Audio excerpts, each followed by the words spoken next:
अस्सलाम वालेकुम दोस्तों, उम्मीद करता हूँ आप सब लोग खैरियत से होंगे। तो दोस्तों मैं बाहर आया था वैसे ही घूमने फिरने के लिए। शाम का टाइम है तकरीबन अभी मगरिब की अजान होने वाली है, कुछ ही टाइम बाकी है।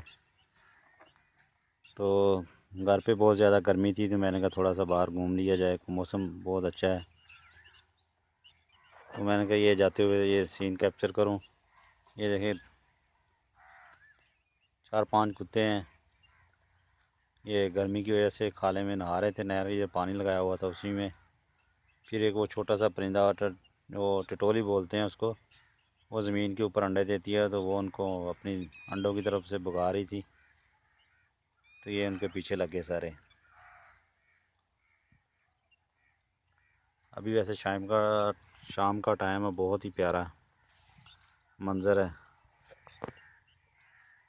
ये इस तरफ अगर देखा जाए तो ये भिंडी का खेत है, वहाँ पे भिंडी लगाई हुई है, वो तोड़ रहे हैं। क्योंकि देहात में ये है कि वीडियो ज़्यादा मतलब करीब जाके बना नहीं सकता, उनकी ख़वातीन वगैरह होती है, वो फिर इन चीज़ों को बुरा महसूस करते हैं।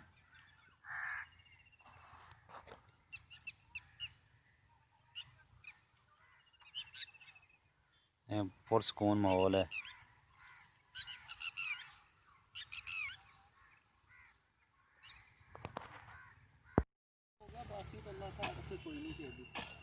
अच्छा, नहीं सही है कि चलो जानवर वास्ते काम आ जाता, खा खू लेंगे, उन्हें कोई पट्ठे बनते ही है ना सारा। ये सही। एक कितना चिर लग जाता किले नूं?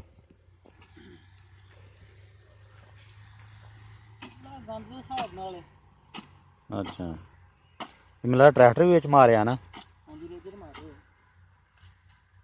ਆਹ ਬਾਕੀ ਦੇ ਵਿੱਚੋਂ ਕੱਢਣੀ ਪੈਂਦੀ ਹੈ। ਇਹ ਅਗਰ ਨਹੀਂ ਕੱਢਦੇ ਹੈਗੇ ਤਾਂ ਫਿਰ ਇਹਦਾ ਕੀ ਨੁਕਸਾਨ ਹੈ ਇਸਦਾ? ਇਹਦਾ ਨੁਕਸਾਨ ਖਾਦ ਨਹੀਂ ਤੁਰਨ ਦਿੰਦੇ। ਅੱਛਾ, ਖਾਦ ਜਿਹੜੀ ਪਾਉਣੀ ਹੈ ਇਹਨੂੰ ਗੰਦ ਨੂੰ ਲੱਗਣੀ। ਅੱਛਾ ਅੱਛਾ, ਸਹੀ।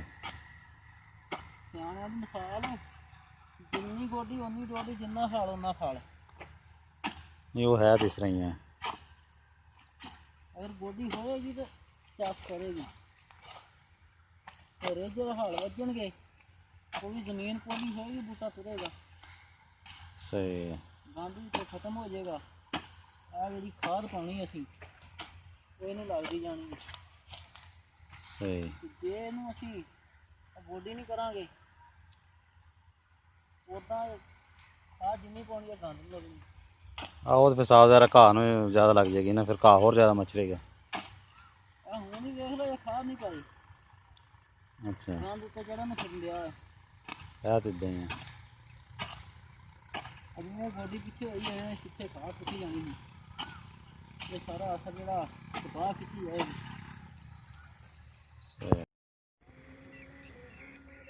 तो दोस्तों आज की वीडियो इतनी ही थी। तो मैंने कहा अभी मैं जा रहा था, मैंने कहा जाते हुए फिर मगरिब की नमाज का टाइम भी हो गया, जाने शुरू हो गई हैं, तो वीडियो को एंड भी कर दूं।